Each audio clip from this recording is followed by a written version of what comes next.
See, thing is about Jacksons is that they real talented. Don't get me wrong, but see, I gotta tell you, remember I told you in the other videos that I was gonna make a video about Janet Jackson, right? All right. So this what happened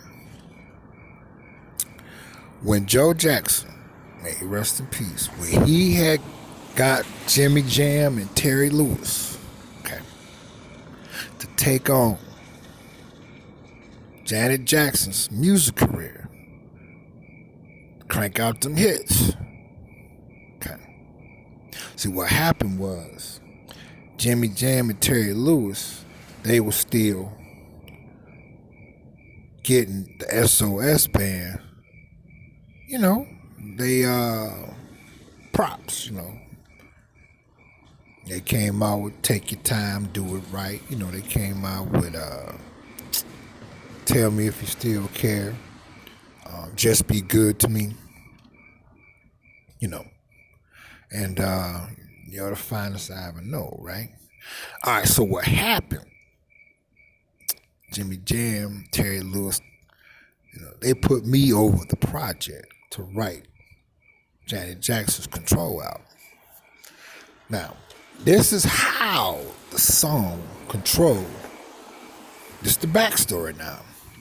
Okay.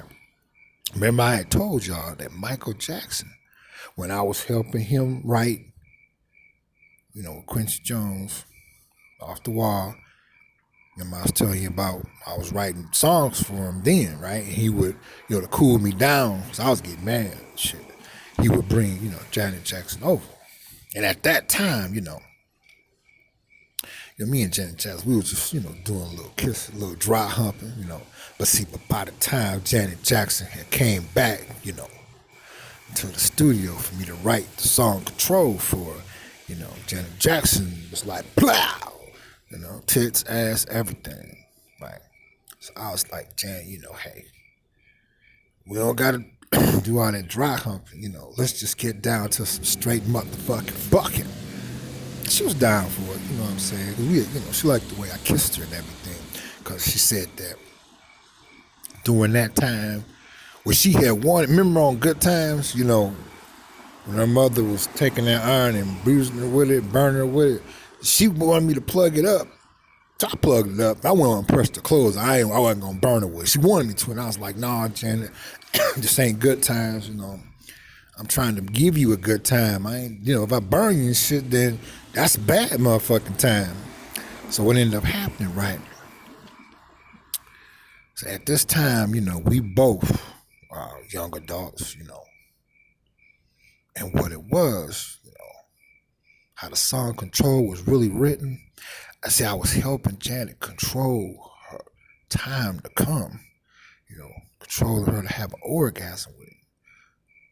See, that's why she said, when I was 17, I did what people told me. See, I told her, you know, control your orgasm, girl. Give them control, because you're all grown up. She said, oh, yeah, free. And see, that song was all about me making love to Janet Jackson and helping her control her orgasm. That's right. Yeah. And, you know, but again, you know, this is some real typical known shit the Jacksons do. They don't mention my name and shit, and they never, ever, ever pay me. They don't. You would think that they would, but they don't. Because they feel, because they the Jacksons, they don't got to pay no damn body that ain't known. Now, they pay people that's known, like Quincy Jones, you know, even though he had to take them to court, you know, he got a little something, but he wanted some more, see what I'm saying? But like people that ain't known, you know, quiet and stuff like, oh, keep it in the closet, you know, I'll tell you about that one. That's another one Michael Jackson did against me. See, you know, they figured that, you know, she ain't got to pay me, you know. So what it was, this was around the time that she had got divorced from one of the DeBarge brothers, you know, and he didn't do his job. You know, he is singing this motherfucking song about he liked it, and he couldn't even make Janet Jackson like it on him, you know, trying to take her to bed and make love to her. But see, it wasn't until I took over the project with Jimmy Jam. Terry Lewis told me to take over the project because they were still working on the SOS band. See, yeah, I taught Janet Jackson how to control her orgasm. That's what that song was about. Yep. Fuck it. So tune in for the next part when I tell you about what all the other songs, because I ain't gonna say I wrote the whole album, Control, but I'm gonna point out the songs I did, and I'm gonna give you the backstory. Then you can put your comment down in the comment section. If you want to hear the next part about it, put it there. Get down. Don't you go in there.